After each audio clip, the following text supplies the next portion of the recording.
known to me for almost 3 decades. He was staying in Calcutta and then he migrated about 3 decades back to Bombay. And for the first time I met when, probably you will not remember, but first time I met when he came to the wedding of my son. He was a very close friend of my son and he came for his wedding and he was representing the girls' side. And we had a cricket match. And because of him, we lost. so he's Prashant, whom I met for the first time, a cricket enthusiast. He's known in this cricketing circle very, very well. I knew during that time that he has something to do with the finance. And I didn't understand much that time what he's doing. Even today I don't know much about what he's doing, but I know he's doing very well as far as his professional career is concerned. He's a fitness freak. He has done 40 marathon, so some 40 half marathon he has completed. And he's still running, and again, he's an inspiration to all our family. My granddaughter adore him. He's part of our family. And this is how I know Prashant. So I have a two camp. One is Prashant I know as a young boy when he came to Bombay. And I was Prashant now a very successful businessman, writer, entrepreneur, whatnot. But just to give you the official part of his. So the Prashant is CA and he has done his CWA, has 25 years of experience in the financial service sector. His current responsibility at Everstone is heading exit and is part of the management committee. Everstone is a Singapore headquarters, as most of people is aware of that. It's a private investment firm managing US$6 billion across private equity, venture capital, industrial real estate, credit and green infrastructures. He has previously worked closely with Kishore Biyani and again of the Future Group, everybody knows. And he's the one who has inspired Kishore Biyani to write a book. I forgot the title of the book, but it happens in India. And I think that is also a very readable book, a first-hand writer by Kishore Biyani. Who was also the head research at Rare Enterprise, that is the Rakesh Jhunjhunwala partnership firm. Rakesh Jhunjhunwala invested in several listed and unlisted businesses. Everyone knows about it. He was the CEO and MD at 63 Moon Technology, the promoter of ABSEC Indian Energy Exit, Singapore Mercantile Exchange, Dubai Gold and Commodity Exchange, MSCI among others. In 2017, he became an entrepreneur and started Define, a truly Indian sports brand, footwear, apparel and accessories related to the sports, with 17 stores across 7 cities and online, which unfortunately did not succeed, and we are going to hear more about this today. Pradhanji, during the lockdown, chose to give back and started a financial education and literacy drive through his social media channel, Link India, Instagram, and YouTube, with the internet to change people's mind towards money and help them achieve financial freedom. He is also a personal investor in private business like ClearTrip, DVG Group, Vadna Teas, Tops Group, Corner Biotech, Talwalkar, Semro, and many more. This is something new, Prashant, I didn't know about this. He is also trained as a speed reader under brain called Jim Quick, has 10 inflow, an option state of a consciousness where you feel your best and perform your best. Under Steve Kotler, Flow Research Collective. He is, as I mentioned, half marathon and completed over 40 time run. So here, Prashant, all yours. Thank you, distinguished people on the dais. Every one of you have taken the time to come over here. They'll say thank you for coming.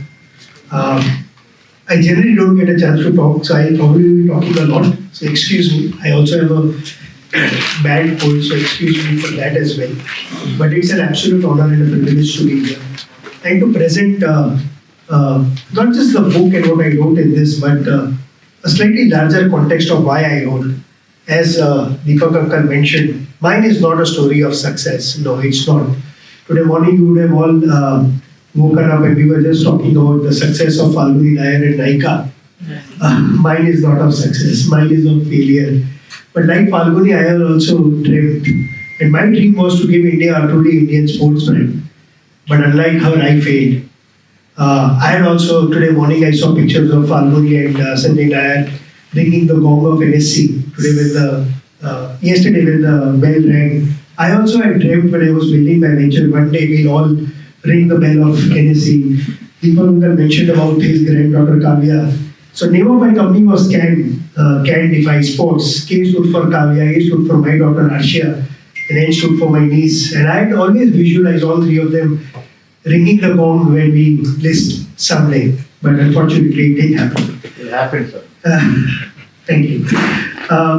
My entrepreneurial journey began in February of 2017 and it ended very fast. It ended in August 2019, exactly in 30 months. In 30 months, my business lost 30 crore of rupees. So I lost 1 crore every single month. That was the velocity of the fall that my business saw. I somewhere write in the book jokingly that all the king's men and all the king's horses could not put Humpty up again. So that was my debacle. I named my book The Biography of a Failed Venture. Little bit about me, but a lot more about my venture. And it says Decoding Success Secrets from the Black Box of a Dead Startup.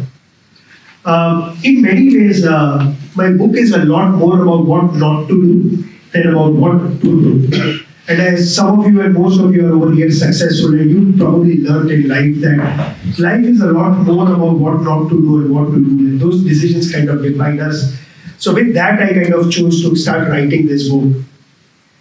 But the question is, why did I choose to write about my failures? And like most of us, when I failed, initially it was tough. I kind of went behind the whole universe conspiring against me, against my business. I had done no wrong. How can I be wrong? The whole world must be wrong. All of that thought kind of came to me that the world was very unfair. World did not give me the platform to launch a truly Indian sports brand. So on and so forth. I kind of chose to hide behind my mistakes. After shutting down my venture, immediately I was fortunate enough to get a job. Uncle mentioned I joined a private equity firm called Everstone. And one of the first responsibility I was given that I had spent time in financial market, one of our business called Burger King was going public. And because I was with financial markets, I was asked to lead that process. And sometimes life is very strange. We were almost, at par to launch the IPO. IPO was going to open, I think, on Monday. And on Thursday, India went into a lockdown. This was the first lockdown that Mr. Modi declared. And sitting back, I was cursing myself. This was the second slap on my face in less than 6 months. And I was like, there's something wrong with me. But COVID was very interesting times as well. During COVID, all of us had a lot more time. Time became our friend. And for somebody who had failed in his venture, this time was very interesting. Whenever I would sleep at night, all the thoughts about the business where I lost so much of money would keep coming back to me. Something was not letting me sleep. I would also see Kavya and Arshia, my daughters, playing. We got a lot more chance to spend time with them. And something struck me at that point of time. And I started thinking more honestly about it. And I said, actually, it's not my money that I have lost. It's their money that I have lost. I was more custodian of their wealth. I took the risk, but at the end of the day, I lost their money. And somewhere I thought that at least I owe it to them to at least tell them why their dad lost their money. And that thought process began with me starting to note down all the mistakes that I made. And I started jotting down some of these mistakes. At first level, again, it was the same. I was very superficial. I would start saying, okay, maybe there was some problem with my product. Maybe I did not start the business for the right reason. And a lot of those things kind of began to come up. But then I went one level more deeper. That why did I do that? Why did I make? And that kind of opened a very massive Pandora's box. And it kind of led me to my childhood. And a lot of what I did had to do with my childhood. I'll talk a little bit about that also later. I also started then searching for a lot of entrepreneurs like me who had failed, and I wanted to benchmark myself. How big a failure was I compared to other people? And having spent a lot of time doing equity research, I started researching about businesses that failed, entrepreneurs that failed, people who had written stories on failure. And this is where things became a lot more interesting. There isn't too much written on failure. And that kind of surfaced to the top that we as a society don't talk about failures, we don't celebrate mistakes. And somewhere told me that I somewhere felt that I wanted to change that piece. When I looked at my book, I realized it was not one monumental error that led to my business shutting down. It was a series of mistakes that I made, and I was searching for other people who made similar errors. I didn't find anything. While I was doing all this work, I came across this book by Catherine Schultz called "Being Wrong," and she had spent her entire career decoding decoding the mistakes. And it was very interesting when I read about her. And you'll be surprised. We as a society, you will never hear anybody say I was wrong.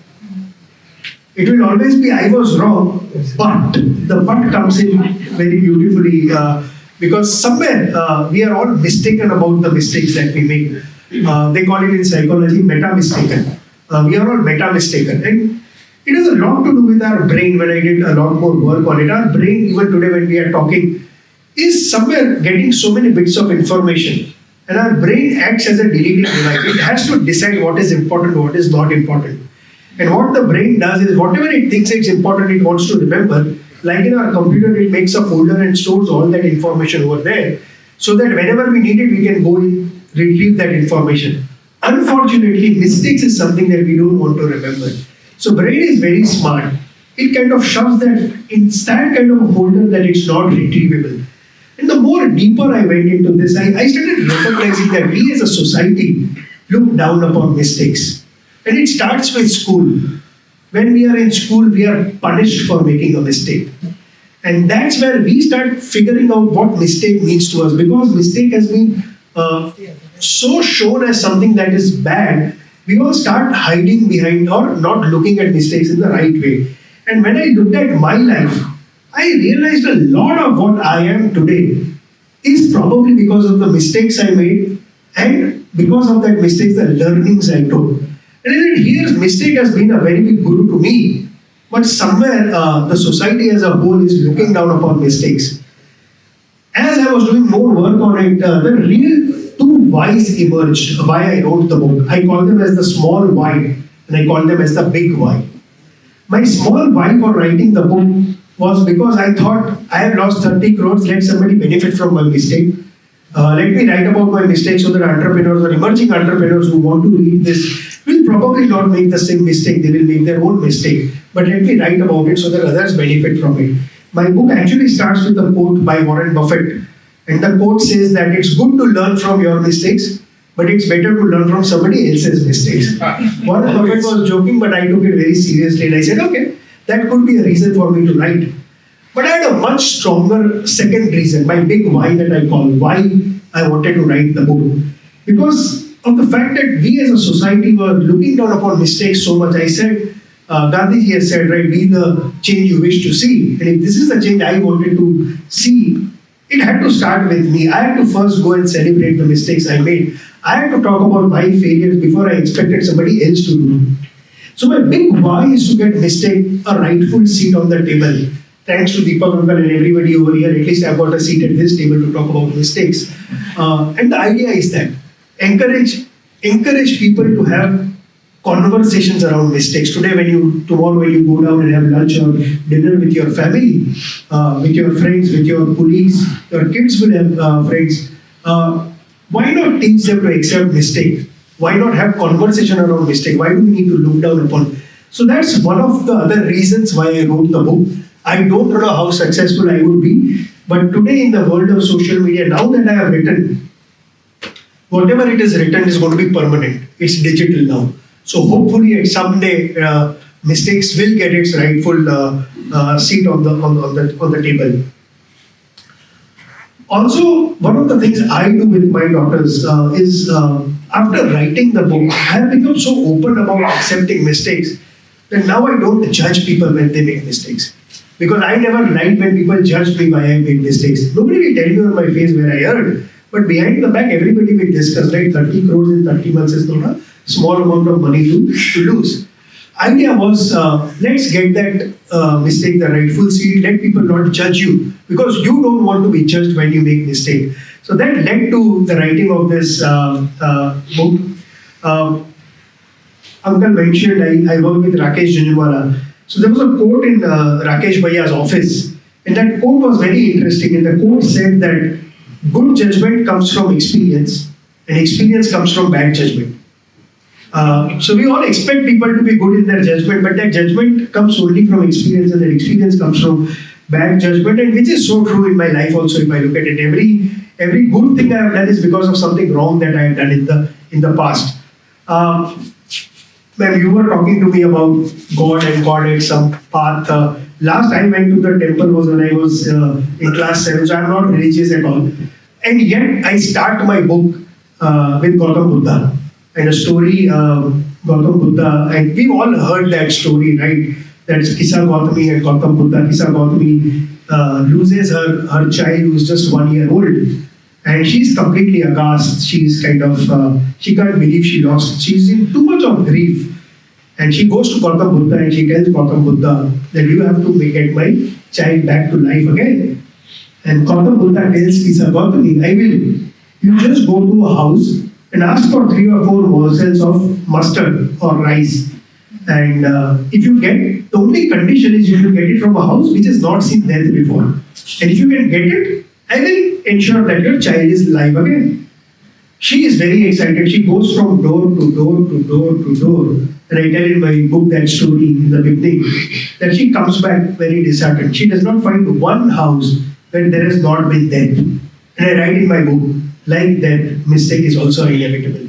So if we can all accept that is the truth of life, I want to share that yes, if that is the truth of life, so are mistakes. And if that is the case, why can't we give mistake a rightful place? So that was my kind of reason to get into writing this book. So let me share something about, I can't talk everything about in the book because I have half an hour, 40 minutes, but I'll still try.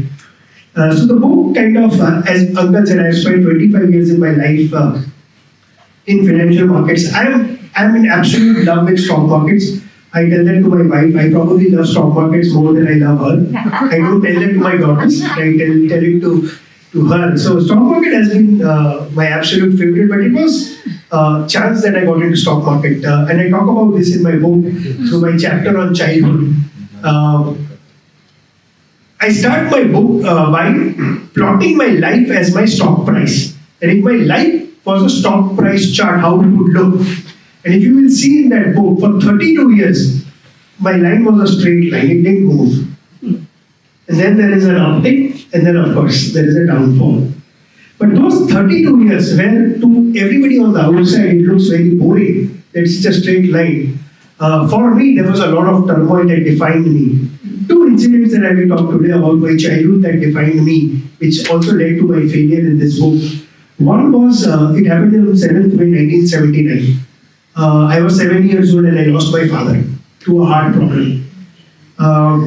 We were suddenly put into abject poverty. Till that my father was alive, we had not seen, we didn't know what poverty meant. But suddenly that event changed us. And after that, we were in very different levels of poverty. We used to get 2 pairs of clothes to wear every year. We used to live in a multi-story building where we would all, as friends, play cricket. When we were playing cricket, we were all equal. But the moment cricket would stop, there was a big gap between them and me. In Calcutta, Uncle said I am from Calcutta. So our street food is muri and puchka is pani puri. Even if we had to eat something as basic as muri, we had to actually save for 3 months to be able to go and afford muri. It was tough, not just friends but cousins also. Everybody went to do. You would see them going out. We could not go out. I've lost count how many times my elder brother and I would have cried in a corner. We would have died many deaths in that 10-15 year period when we were very poor. But somewhere that poverty, that feeling of yuck feeling when you are poor, when you see everybody around you doing well, you are not being even able to go and eat budi. I don't define something. I think I was in class 9 or class 10. One thing I decided that कुछ भी हो जाए life में पैसा तो बहुत कमाऊंगा. Even if that means I'll have to steal, I will steal. Even if I have to kill, I will kill.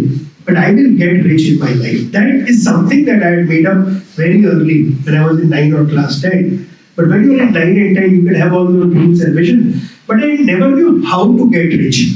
And that's where the second incident in my life changed. In 1994, my brother decided to get married. Our house had not been renovated. I had to give him a decent bedroom. Over and above that, marriage will have some expenses. We didn't know where that money is going to come from. And here comes my mom. She comes with these many share certificates. So my father used to believe in stock markets. And in early 70s, he used to invest. But in those days, as most of you will know, there were physical share certificates. So whatever would come, my mom would keep putting them in the cupboard. And after 15 years, there was a bunch which was given to my brother and I. My brother knew a little bit about it. So we started making a note of it.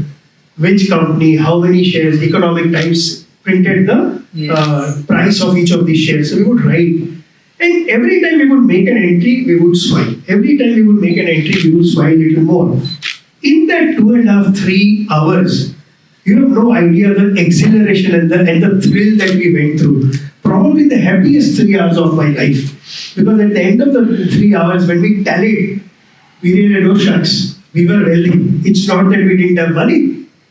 But somewhere my mom didn't know what share certificate was. Both of us didn't know what they were. And they lied in the cupboard and they kept multiplying. For me as a child who always wanted to get rich, this gave me my how.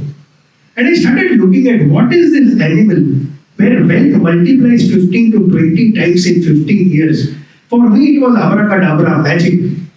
And I was like, boss, this is something unique. And that's where I got introduced to stock markets. Somebody who always wanted to make money got introduced to stock markets. And then the rest is history. But that's where I decided that I will get into stock markets to build a lot of wealth. As Uncle said, I became a chartered accountant. I became a cost accountant also. And my whole idea was to learn the science behind stock markets. Even when I was doing my CA internship, I interned for a stockbroker, not doing anything to do with accounts. But all the time I did was read annual reports, read balance sheet prospectuses. And in 1995, I joined a stockbroker in Calcutta. Spent a lot of time, learned, did equity research. Went on to start a firm of mine which wrote annual reports for a lot of companies. Wrote for Dhirubhai Ambani, at that time was alive in 1999, and wrote for Reliance. We wrote for Ellen Mitchell's company, we wrote for Lupin, Matrix, Balrampur Chini, a lot of those companies. Trying to tell them to be transparent to investors so that they get fair value for their business. And one such person that I wrote for was Kishore Biyani. He used to come to Calcutta very often because most of his experiments started in Calcutta. And he used to love spending time with young people like us. And I don't know which particular moment, but in one of those conversations with him, I told Kishore ji, Calcutta mein reh ke to Kishore ji paisa to nahi banne wala hai because it's tough to be wealthy in Calcutta. So Kishore ji said, "Kyun?" I said, "Nahi, Kishore ji koi paisa nahi deta idhar. To main kya karna chahte ho?" He said, "Kishore ji Bombay aana hai." And by that time, I had also started realizing that the quality of research between Calcutta and Bombay was very different. Bombay was in a different league, and I always wanted to come here. So I just happened to mention that to Kishore Biyani, and he said, "Prashant, aa jao, join me, Pantaloon." I said, "Kishore ji, मैं क्या करूँगा? मेरे को कपड़ा वपड़ा बेचना नहीं आता है. I want to get into stock markets." He said, "Prashant, don't worry यार, अपने listed company है, कुछ करेंगे साथ में. Anyways, मेरे को दिन में 10 ideas आते हैं. I need somebody like you with a research background who can tell me which of these ideas can probably be meaningful to make an impact on our stock price. Anyways, it's very undervalued." I was looking for a garage where I could go and park my car in Bombay. He offered me that garage. So in 2003, I came to Bombay, and I think I write it in my book about Bombay that it magnifies your dreams. For me, Bombay has been more than a dream come true. This city has made me what I am today. And I was telling you about my life graph of 32 years. So for 32 years, it was a straight line. I come to Bombay. And then in, I think, next 11 years, it goes from here to here. And that's what happened to me. So with Kishore, we started working with him, and I became a storyteller for him. And my idea was to communicate the Pantaloon retail story to investors, not just in India but globally everywhere. It so happened that people liked Kishore Biyani and his aggression and his growth story. This I'm talking is 2003. When I joined, his market capitalization was 300 crores. When I left him finally after 9 years, his market cap was 22,000 crores. The story did well. While I was working with him, a lot of people wanted to give us money. But again, the problem with Kishore Biyani, and I don't know if there are Marwadis here, but he was also a Marwadi, didn't pay me much. I used to get my salary, but the hope of being rich, being in Pantaloon was going to be difficult. And this is where we went and made a placement. Rakesh Jhunjhunwala took a stake. And Rakesh Bhaiya and I got close, and he was that time planning to institutionalize himself. And then he told me, Prashant, why don't you join me? Here I wanted to get very rich. Here you get an offer from Rakesh Jhunjhunwala to join. Way back, even then, he was very big. So I said, boss, nothing doing. I left Pantaloon, I joined Rakesh Jhunjhunwala. For somebody coming from Calcutta, born very poor, this was kind of a fairy dream that you can think of. I worked with Rakesh Bhaiya, heading his research, giving him ideas. In the back of the mind, the greed was that someday Rakesh Bhaiya will write a very big check for me.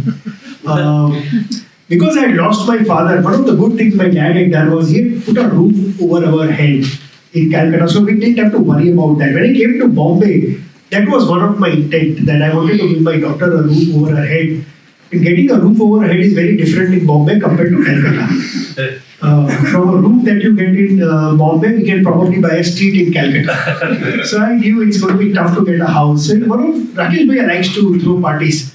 So we had one of those parties where Bhaiya was just 2 rings down and he told me, Prashant, ghar kam lena hai?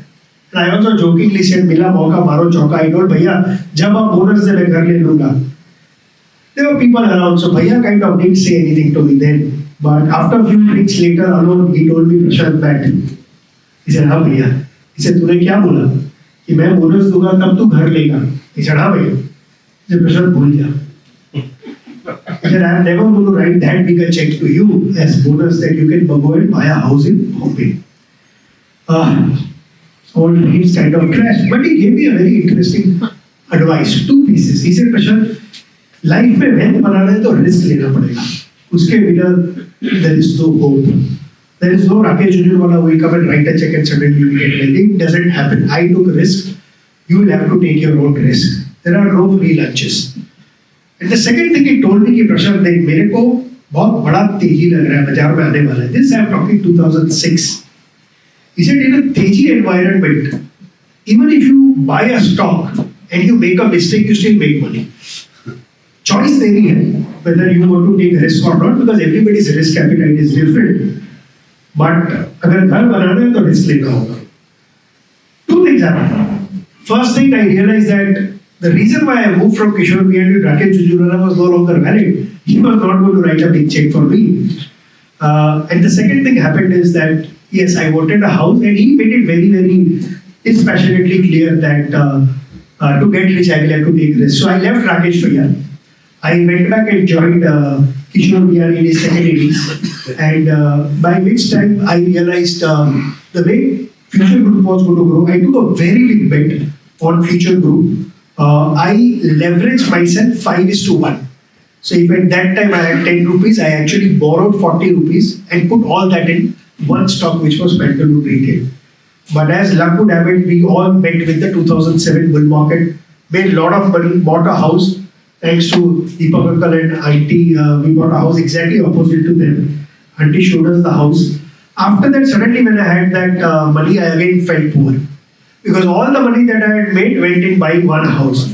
So then the next struggle started up. Now I want to get even more rich. This was the time I got approached by Jignesh Shah, Financial Technology, which is now called 63 Moons. And Jignesh Bhai needed somebody because he was also struggling. He had done so much for the country, but somehow the stock was not reflecting the true value of the business. Exchange and exchange technology is a very tough thing to build. Even when Uday Kotak built an exchange, he did not have exchange technology. NSE today does not have their own technology. BSE does not have their technology. Whereas Jignesh Shah not just developed his own technology, he built 9 exchanges east of Suez. Exchange from Singapore to Mauritius to Dubai, he had that. But the market cap of Jignesh Shah was less or half of Just Dial at that point of time. When I was wanting to get very rich, here comes Jignesh Shah, offers me a job, gives me options, and I realized, okay, finally lottery lagegi. And I kind of left Kishore Gyani, joined Jignesh Shah Financial Technology. In that endeavor, now finally Prashant Desai will get rich. I joined him in December of 2012. July of 2013, the whole NSCL payment default crisis happened. From a 2200 rupees stock price which was given to us as option, the stock price went down to 50 rupees. So again, you were back. But it was a very different fight. This was the time of UPA. Chidambaram was personally against Jignesh Shah. So there was attack coming all around. Not just media attack, there was attack from political circles. Some of you will know Jignesh Shah went to jail for 108 days for the first time period. And one of the other things that happened is because exchanges are regulated businesses, Jignesh was forced to sell all the exchanges. FT did not at that point of time had anybody who understood markets. So that responsibility came into me. But something interesting, because Jignesh went into prison and every morning there was an article against Jignesh calling him a scamster, a fraudster, all of that. I had a lot of pressure from my friends, from my families, from my loved ones saying you leave FT. Somehow my gut didn't allow me, my conscience didn't allow me to leave a ship that was currently rocking. I chose to stay behind because fundamentally I believe Jignesh had done nothing wrong. It was a mistake definitely, but it was not that he had done a fraud. There was no money trail on him. Against everybody's guidance, I just spoke to my wife. I told her that I am staying back. She supported me right through, and I stayed back with Jignesh. I did not know at that point of time that this one decision, which 99.9% of the population was against me taking, would become the single biggest turning point in my life from a wealth creation perspective. I sold 9 exchanges from a 1200 crore debt. FT today is sitting on 3000 crores of cash. But Jignesh was the only entrepreneur I met who not just lived up to his promise but exceeded that. He gave all of the team that was involved very large sums of bonuses at that point of time. And being into stock market, I put all that money into stock markets, and that also multiplied. So for the first time in my life, I kind of became really wealthy. When I came to Calcutta in 2003, my bank balance was 3 lakh rupees. At the peak when I was in FT, that had grown 800 times. And for me and for most of us, you would feel that when your wealth multiplies by 800 times, you become grateful. As you would want, should have gone to a temple and taken my matha in front of God. But what that did was something completely reverse. Because every decision that I was taking was working. And I was taking this decision against the advice of so-called educated and well-wishers. Internally, I was becoming more and more arrogant. I was becoming so much that I write in my book, and I started thinking of myself, I am Amitabh Bachchan. And Rakesh Bhaiya used to tell us this, that the worst of mistakes are made in the best of times. And it happened with me as well. When I had 24 crores in my bank account, I thought it's too less. Somebody coming from Calcutta who could afford 2 pairs of clothes, this was my attitude towards wealth. Because when I was with Rakesh Bhaiya, the group of circle that he moved around, nobody was less than 1,000 crores. So at 24 crores, I felt very poor. And I said, yaar, 8 zero और चाहिए इसमें, 8 zero सिर्फ. And I realized, yaar, 24 crore में कुछ नहीं होगा. I need at least 200 crores in my bank. But how do you get from 24 crores to 200 crores? So I said investing is one of the options, but I realized I was not that good at investor that I could have, grown my wealth 10x. So I said the better way to probably do this is to become an entrepreneur, because entrepreneurs create wealth.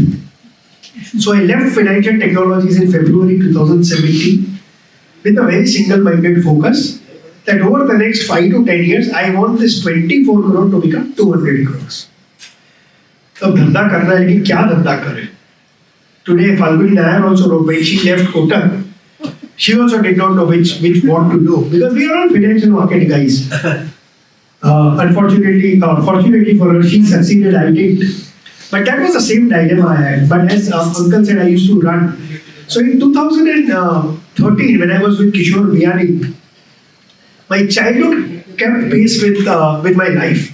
When I was a child, I told you, we used to struggle to go and eat even street side food. So when I started making money, one of the biggest attacks that I did was on food. And there was not a lane that I would go past by where I would not eat a vada pav or eat a sev puri or eat a sandwich. I used to travel a lot in those days, and a lot of our travel was abroad. There the gluttony would start. We were young, so Saturday, Sundays you would go out. When I landed in Bombay, I was 62 kgs. In 2013, I was 92 kgs. So that's the amount of weight that I had put. We had in 2013 just invested in a company belonged to Anita Dongre. And Anita saw me and Anita told me, what are you doing, Prashant? Do you know every kg that you put on, your heart has to work even more for generating the same amount of flow. Prashant, kuch ho jayega, be careful. Because she mentioned the word heart, and heart was the reason why my father died. That one moment suddenly triggered something. Anita used to run a clinic in Bandra called Clay. She had a nutritionist called Pooja Makhija. I went to Pooja, and one of the things Pooja told us to do was to walk every day for 60 minutes. That was part of her diet. So I used to go to the beach every day to walk. And that's when I saw a bunch of my friends training for the Standard Chartered Marathon. I joined them. I started running with them. First 2-3 years was great thing about running. But something interesting happens in running. A running shoe typically lasts about 400-500 kilometers. After that, the midsole of the shoe breaks, which therefore starts affecting your knees very badly. So we have to change the shoe technically every 3 months or 4 months. And we were all reasonably well to do. So we never had 1 or 2 pair of shoes. We had 5-6 pairs of shoes. And every month we were going and buying new pairs of shoes, and it never ended with shoes. Besides shoes, we had shorts, we had t-shirts, caps, gym. And I started realizing that running is becoming very expensive. बोलने के लिए क्या करते हो fitness में? You asked me today. And I say मैं दौड़ता हूँ. You will say okay, दौड़ता है, but you don't have no idea how expensive running is. I used to play golf in Calcutta. Running is far more expensive than golf. And one of the biggest expenditure was shoes. And in India, we had Nike, Adidas, Reebok, Asics, Puma, all these big brands. 12 to 15,000 was the cost of the shoe. And I said, no, I don't want to give Adidas 15,000. Let me search for an alternative. The alternate search always took me to Bata. And Bata had 2 brands then, Northstar and Power. I started running at the age of 40. And I realized at the age of 40, I am not going to run in a Power or a Northstar because my knee will get affected. I didn't want to run in an Adidas, I didn't want to run in a Bata. So I said there has to be something in between. I realized there was nothing. And for somebody like us with a stock market background, when you don't see anything and your mind is messing with you, keeps telling you have to start a business. I said, yeah, this looks like a promising idea to start a business. I started visiting stores of Adidas, Nike, and every time I would go to the store, I would lift the tongue of the shoe. And in the tongue of the shoe in India, by law, you have to mention where the shoe is manufactured. And most of these shoes are manufactured either in China or in Vietnam. So I said, okay, if everything is in China, Vietnam, I started doing my research on China. And when I did my research on China, it completely blew my mind. There is a shoe firm in China called Anta, A-N-T-A. When I went to their website, I got exactly what I was looking for. Great technology shoe, very good looking shoe, but between 2,500 and 3,000 rupees. He said, यही तो चाहिए India, but we didn't have it in India. So I realized, well, this is the business I'm getting into. So that day I decided this is the business that I will launch. But I didn't know how to make a shoe. So shortcuts, we all love shortcuts. So I said, okay. One of my running friends at that time used to work in Alibaba in India. And he said, Prashant, don't worry, you go to Alibaba.com, you will get a lot of manufacturers. So I went to Alibaba. And I just typed running shoes. You guys can try tomorrow. There were 500 manufacturers of running shoes that came. It was almost like a running shoe was available to you on platter. By the look of that shoe didn't look very different from what I had seen in Eta. So I said, okay, it looks like a eureka moment. I want to launch a shoe business. I didn't know how to make a shoe, but here is Alibaba. And I started writing to each of these manufacturers, telling them that I am from India, this is what I want to do, can you help me? And all of them kept coming back. He said, why don't you come to China? Made in China, there is something called as Canton Fair. That's the largest export fair that happens in China. We all have a footwear store, you come see, we'll talk. Okay, took a flight to China. The moment I put my foot at Canton Fair, my life changed. The shoe section alone is bigger than Wankhede Stadium. There were close to 2,000 manufacturers of sports shoes there. Like a child in a candy store, I was lost for choice. I went from one store to the other, spent 7 days in China. And I was like thrilled as if I had got my Aishwarya Rai from a business standpoint. Every day in the evening at the hotel, we would identify all the shoes, put down, and I said, boss, we are now ready to launch the business. From there, I went to the manufacturing hub called Jinjiang, where all the sports shoe manufacturers are there, saw their factory. There they had an even bigger collection of shoes. Took so many of these samples and came back to India. But I had to test the product, right? I thought it was good. And I started testing them. My first bakras were my running friends. And I told them, yeah, this is a shoe I want to launch. These are the samples that I have got. Will you guys wear these shoes? If these shoes are priced at 2,500, 3,000 rupees. Almost all of them said, Prashant, we will probably not wear it for our long runs for events. But on a Monday, Wednesday, Friday, when we do 7-10 kilometers, we'll probably test it. So first tick I got. Then one of my very close friend used to manage Sachin Tendulkar. He was his manager. So I went and met Vinod at Trident. And I told Vinod, this is what I'm planning to do. Do you think this will work? Vinod saw the product. He loved the product.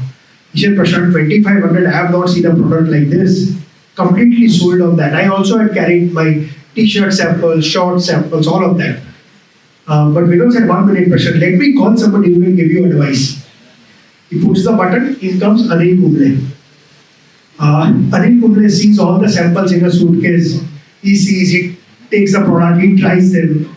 He goes for a run in the hotel, his floor lobby. He comes back. He says, yeah, very good. This is what India needs. And Anil runs a very large school education program in sports in Bangalore. He said, my kids are suffering.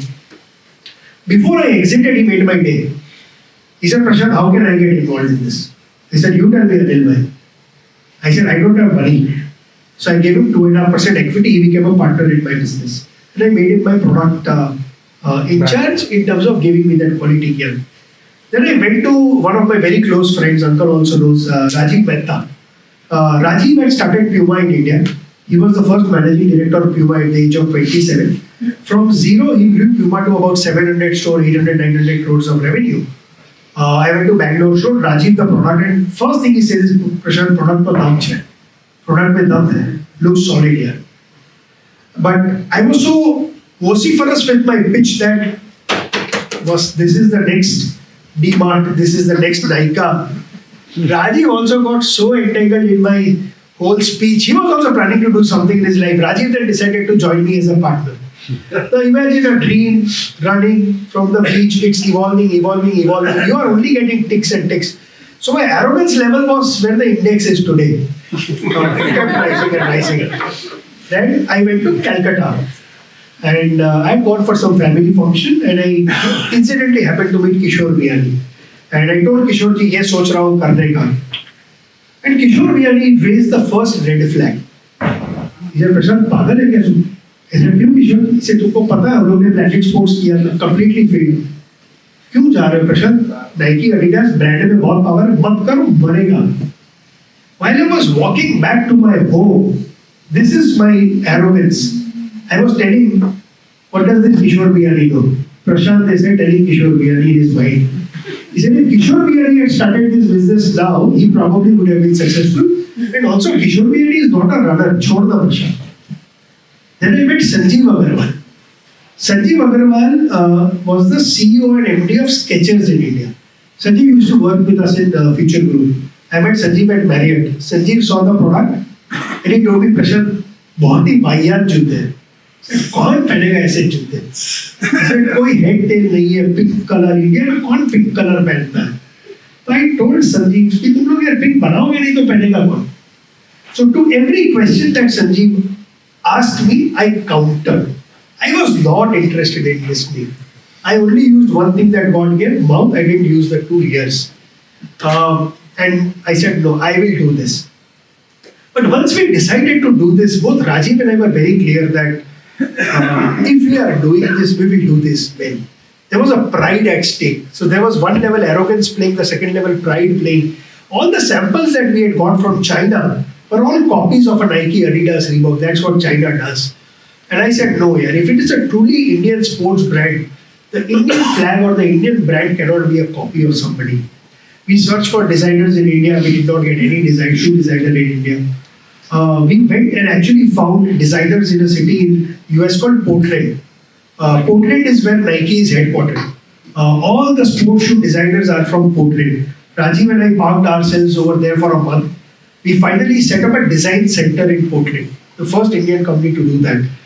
We hired best-in-class designers, and we got our first big differentiator ready, which was our shoe will be original in design. Our shoe, I can show you if you want. I'm wearing one today. So it was pretty decent looking shoe, right? So we kind of designed them. We had a development center in China because our manufacturing was there. We did another thing which was interesting, and I was seeing a lot of your feet today. If you see, Indians have very unique feet. Our feet are broad in the front, and they are very snug from below. And the reason is probably we are the only country where we are not allowed to wear our footwear inside the homes. Because Bhagwan ke photos rehte hain, so generally you don't allow that. When you are walking for your life naked feet, your feet will tend to become broader. So we backed the feet of almost 800 Indians, and we got this insight. And we developed our own unique Indian fit, which was broad in the front, snug. So we had 3 differentiators. Original design, original fit, and we invested a lot in our proprietary technology. Finally, we had a great product we were all proud of. And every time we would show the development samples, people liked what we were doing. Then we said, yeah, it's a sports brand. A sports brand needs a sports person to endorse. We looked at Anil Kumble, we said, boss, we need a sports brand ambassador. At that time, Hardik Pandya had done very well for Mumbai Indians. Mumbai Indians had won, I think, the 2017 IPL. And Hardik had just made it to the Indian T20 team. And Anil by then was the coach of Indian team. And he said, Prashant, the Bulls had 143. I don't think India can win a test match abroad without Hardik. He said, let's sign him. So we went and signed Hardik Pandya for 5 years. So our brand ambassador was Anil Kumble, Hardik Pandya. We were missing the Bollywood angle. So we went and signed Farhan Akhtar. So from a preparedness point of view, we thought we had a great product. When we did the costings for this product, we could still launch the product at 2,500 to 3,000 rupees. We had a great brand that was getting built. We had great brand ambassadors. Then the question came, and both Rajiv and I are reasonably known in the financial markets. A lot of people came to us saying, you guys are doing this, we think it's a great opportunity. Why don't you take us as investors? And the greed was so high in us. When people were actually wanting to give us checks, we said, no, we don't want your check. Why should we dilute so early in our life? Because tomorrow if we make it big, we will probably end up working for you. Second, as Uncle said, I am a speed reader. And this mysterious ways this universe works. And I was reading this book by Nicholas Taleb called Skin in the Game, where he talks about if you are very confident about, you should first put your money rather than ask other people to put money. And it kind of resonated somewhere with me. And I said, if I'm so confident about the product, I have money lying in my bank. Why should I go and raise money? So we raised no money. We decided to put all our money into the business. Then came the question of, we were so confident by then that we had 3 He said, boss, ab to all hi nahi jana hai. So we said, yeah, we have to be aggressive. So we went and we opened 17 stores, retail stores, in 7 cities in a period of 30 days. Our store was designed by an agency out of London called Iron. Very good looking stores.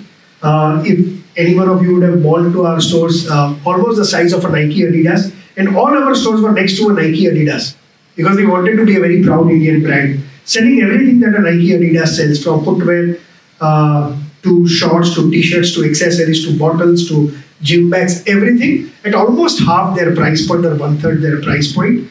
But the stores were next to them, and we said, boss, we have to make it big. That was the time I met one of my colleagues from Rakesh Bhaiya called Utpal Sheth. He's today Rakesh Bhaiya's partner. Utpal is a very big well-wisher for all of us, and when I presented to him everything that we had done, and I told him we are opening 17 stores, Utpal is the guy who's kind of invested in some of the crazy upcoming consumer businesses, whether it's a Nykaa, Metro Shoes, Titan. So Utpal understands consumer businesses. When I showed everything, I told him I'm opening 17 stores. Utpal warned me. He said, Prashant, this is a recipe for disaster. He said, why Utpal? He said, Prashant, 17 stores, why? He told me, Radhakishan Damani has taught us, Prashant, start small, make mistakes, correct yourself. And he told me, Gujarati, જ્યારે ત્રણ એકા હોય ત્યારે જ ઓલિંગ કરવાનું. I said, મારી પાસે તો ત્રણ એકા છે. He said, Prashant, હજી તો તે બાજી જોઈ નથી. You've not yet opened your cards and you think you have 3 એકા and you are going all in and that too blind. He said, Prashant, we've seen businesses after businesses get destroyed because of misallocation of capital. Yours is a very high capex business because you're opening 17 physical retail stores. Yours is a very high working capital business because you are buying everything from China, you are paying for the shoes upfront. And yours is a very high operating expenditure heavy business because once you open a retail store, irrespective of whether you sell 1 pair or 100 pair, your people cost, your air conditioning cost, all other costs are fixed. Do you have any idea how much risk you are putting into your story becoming an immediate success? You will not get a chance if you fail. I said, fail? What is that, Utpal?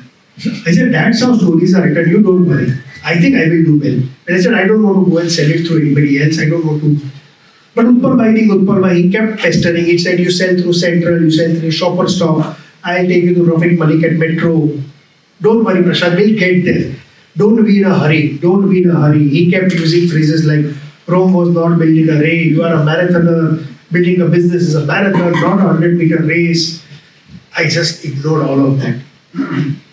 But interestingly, this is how you start looking at things when there's something called as a confirmation bias.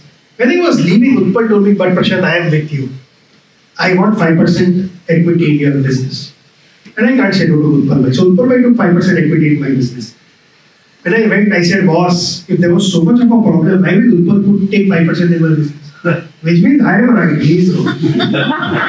So everything, one after the other. And then we had our launch. Our launch was in Phoenix Market City, Kurla. One of the biggest launches for a startup brand. We had a massive panel discussion. Kishore Biyani, Anil Kumble, Farhan Akhtar, Ritesh Sidhwani, Mayank Shivam from Amazon. Amazon became our exclusive India partner. Against our brand expenditure of 8 crores, Amazon gave us 2 crores. So we were flying high. That day, 21st August 2018, on one single day, we sold 8 lakhs worth of merchandise. It was a record in the mall. No brand had done that. And unfortunately, that was the highest sale that we ever did in any month. Forget about. After that, it was one way down. And the one way down was so vociferous and the velocity of that was so strong.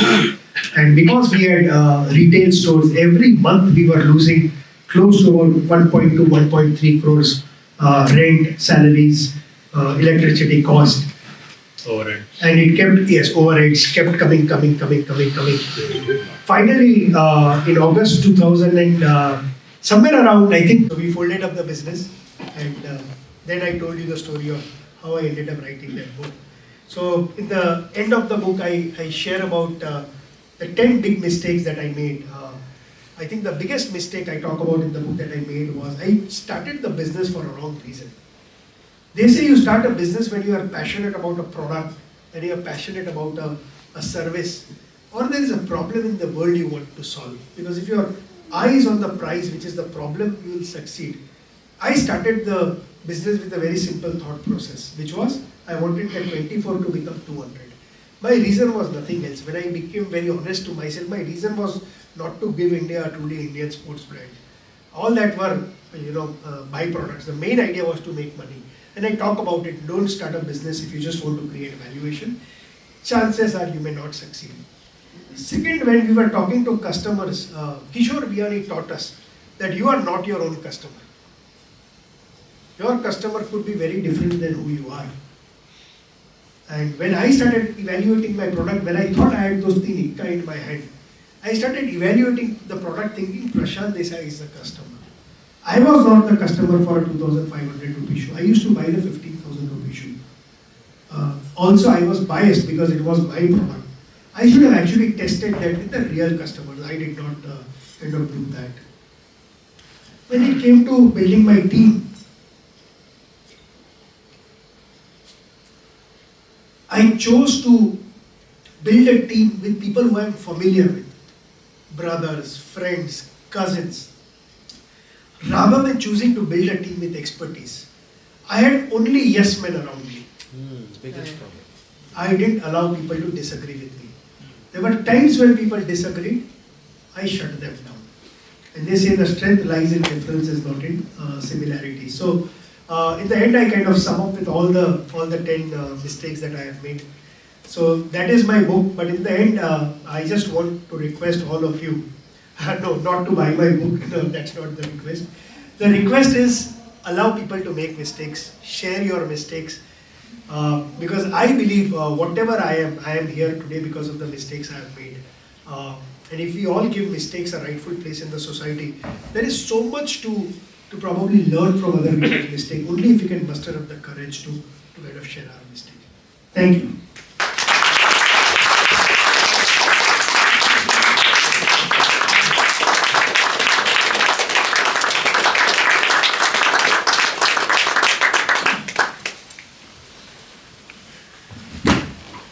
He didn't say that he wants to sell the book, but all the same, I request him to bring some book. And these books are available at a special price of 200 rupees. So anybody who wants to buy it, Prasad will sign and give it to all of us. Thank you. Sure. Thank you. So, what a story. Amazing, amazing. Amazing. We wanted to do it in 20 minutes. Nobody, I've seen nobody look at the watch today. So what an interesting story it is. And for all of us to learn Very from it. captivating. Amazing, truly amazing. Really great. Yeah. So, Ashok, Question answers. okay, all right. 2 years I haven't asked a question, so still- I have to ask. He's a opening batsman. He's our opening guest. So And last Prashant, one, great last story. He's also- Me and my wife also run a business. 32 years. We've been pretty successful. COVID also we diversified from making awards and trophies. Creative Awards and Awards is the brand name, and we started manufacturing face shield, which did pretty well. What my question to you is, I have this funda that I'm in a design business. Like we make customized 3D trophies and awards for customers. So when the customer says, I want chicken biryani, that's my saying. We sell chicken biryani only.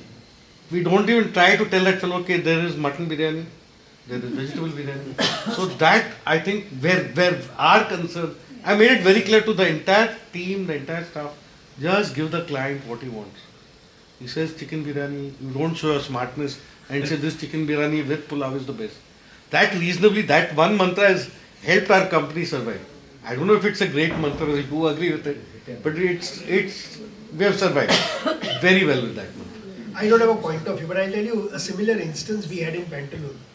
So when you walk into a shopper stop, do you want the sales staff to assist you or not to assist you? Correct. It's a similar question. Right? Some people feel comfortable because I'm not sure of what I want to buy. I need assistance. Correct. So you want that.